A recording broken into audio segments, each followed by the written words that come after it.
Ayyappancoil grace നഗറിലേക്കുള്ള കുടിവെള്ളം മുടക്കിയ നടപടിക്കെതിരെ residence association panchayat ഓഫീസിന് മുമ്പിൽ പ്രതിഷേധിച്ചു. ഗ്രേസ് നഗർ റെസിഡൻസ് അസോസിയേഷനാണ് പ്രതിഷേധ പരിപാടി സംഘടിപ്പിച്ചത്. Residence association president Rajan Joseph പ്രതിഷേധ പരിപാടി ഉദ്ഘാടനം ചെയ്തു.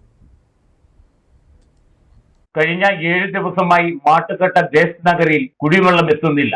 ജൽജീവൻ മിഷന്റെ ഭാഗമായി പൈപ്പ് സ്ഥാപിക്കുന്നതിനായി റോഡ് കുത്തിപ്പൊളിച്ചതും പൈപ്പ് കേടാക്കിയതുമാണ് കുടിവെള്ളം മുടങ്ങാൻ കാരണം. പ്രദേശത്തെ 10 കുടുംബങ്ങൾക്ക് വാട്ടർ അതോറിറ്റിയുടെ കുടിവെള്ളം മാത്രമാണ് ഏക ആശ്രയം. പലതവണ ജലജീവന്റെ കരാറുകാരനോട് ആവശ്യപ്പെട്ടിട്ടും നടപടി ഉണ്ടായില്ല. റോഡും യാത്രായോഗ്യമല്ലാതായി മാറി. കുടിവെള്ളം പുനഃസ്ഥാപിക്കുക, റോഡ് സഞ്ചാരയോഗ്യമാക്കുക എന്നീ 2 ആവശ്യങ്ങൾ ഉയർത്തിയാണ് അയ്യപ്പൻകോവിൽ പഞ്ചായത്ത് ഓഫീസിന് മുന്നിൽ അസോസിയേഷൻ പ്രവർത്തകർ പ്രതിഷേധം സംഘടിപ്പിച്ചത്. പ്രതിഷേധ പരിപാടി അസോസിയേഷൻ പ്രസിഡന്റ് രാജൻ ജോസഫ് ഉദ്ഘാടനം ചെയ്തു.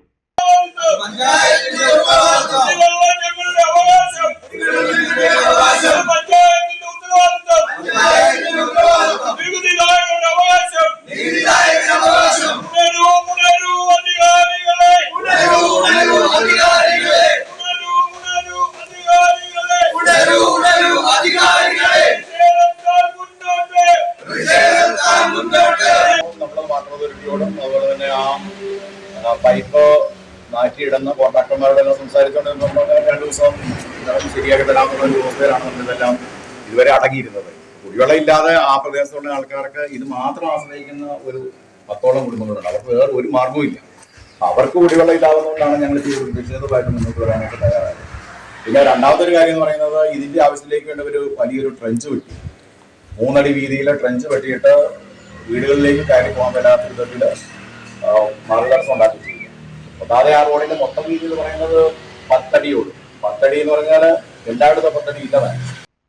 പ്രതിഷേധ പരിപാടികൾക്ക് അസോസിയേഷൻ പ്രവർത്തകരായ സജി സിറ്റിമാൻ, ജെയിംസ് വെട്ടിക്കാട്ട്, ആലച്ചൻ വെട്ടിക്കാട്ട്, ടോമി കുരുവിക്കാട്ട്, ജോമാൻ ചാമയ്ക്കപ്പറമ്പൻ എന്നിവർ നേതൃത്വം വഹിച്ചു. പ്രതിഷേധത്തെ തുടർന്ന് 2 ദിവസത്തിനുള്ളിൽ പ്രശ്നപരിഹാരം ഉണ്ടാക്കാമെന്ന പ്രസിഡന്റ് എൻ തമ്പിയുടെ ഉറപ്പിൽ പ്രതിഷേധം അവസാനിപ്പിക്കുകയായിരുന്നു. Idukki vision news, Ayyappancoil.